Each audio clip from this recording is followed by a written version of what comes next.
Pour tous ceux ou celles qui n'ont pas encore créé leur LLC, il y a, je pense qu'il y a 3.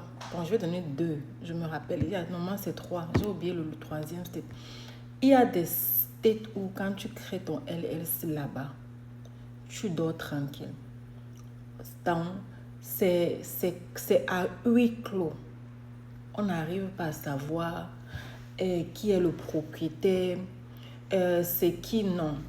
Vous savez que quand vous créez les entreprises, tu ne dois pas attacher ton entreprise à ton nom personnel. Bon, ceux avec qui j'ai déjà coaché connaissent ça. Le nom du LLC compte beaucoup. Tu veux pas aller mettre Joël LLC, non. Ok, il a fait une erreur comme ça. Non, on ne fait pas ça. Donc, je vais vous donner ces 2 states aux États-Unis. Que si tu veux créer ton LLC, c'est là-bas que tu dois créer ton LLC. C'est là-bas que ton LLC doit être hébergé. Tu n'as pas besoin d'être habitant de ce state. Bref, ceux qui seront intéressés pour que je les crée les LLC là-bas, je vous attends. Ok. Les states, là, je vais vous donner les 2 noms des states. Mettez la vidéo en favori, partage et laisse un joli commentaire si tu trouves le 3e state. Le premier state, c'est Delaware.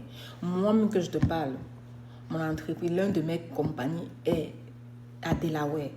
Ok, et la plupart des compagnies aux États-Unis, les Binance, les Tesla, ils sont créés là-bas pour des raisons que je viens de citer là.